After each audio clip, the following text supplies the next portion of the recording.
if you had to pick one thing, or maybe two, that would help all of us, competitors and otherwise, be better West Coast swing dancers, what would you say? Well, the way I look at things today, when I see people dance today, I see a sense of disconnection sometimes. I see the leader having an agenda, and the follower is trying to understand what that agenda is. So for me personally, I think the first thing that I would say is have a better sense of communication to what that lady is trying to follow and what the follower is trying to communicate to the leader. So for a competitor like me or others that are a novice trying to hit, trying to progress, intermediate, trying to progress, Right. etc.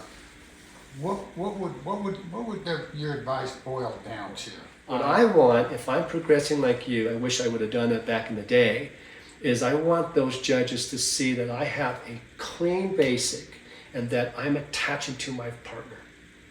And if they see that we're one with each other, instead of me trying to force something to happen, because I know that follower is probably going to be tense. I already know that.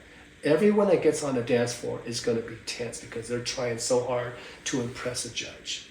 The judges are I'm looking at, what are you doing in your feet? What are you doing to your, what is the follower doing? Are you guys in sync with each other? Are you just standing there and you stop and there's no basic that I'm recognizing? Because when I judge from the floor up.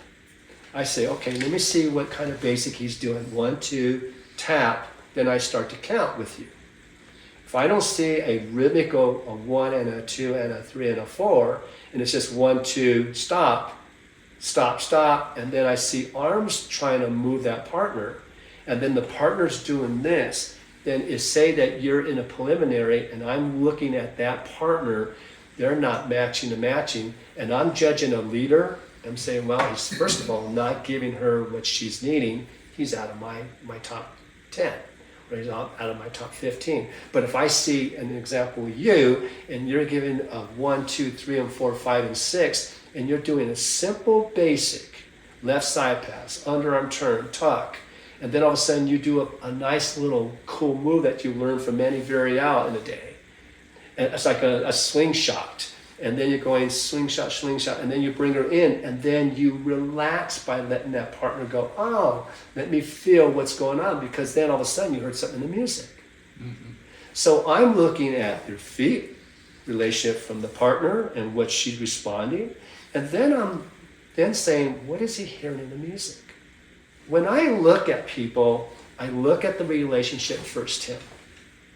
And then when I look at the relationship, I say, okay, there's something that's not happening because that guy's looking this way and that lady's looking that way, or that guy's looking down, that lady's looking up. There's no relationship. You have to be able to say, hi, how are you? Let's dance together. That's the reason why you dance with someone, is to say, I want to have that relationship, that moment, so we can tie in as one. Okay. But if there's not, if these guys cannot bend like that and they're going like this, then there's something going on, whether it's in the connection, whether it's in the feet, whether it's in an emotional state of mind, and that's where disconnections happen. So teamwork is pretty important. Teamwork is very important. Even in prelim. You betcha. Okay. When I'm in a preliminary, I'm always about the partner. That's what they're looking for. We're looking for not fancy. We're looking for an energy and a connection with your partner. Okay. Thank you. Thank you, my brother.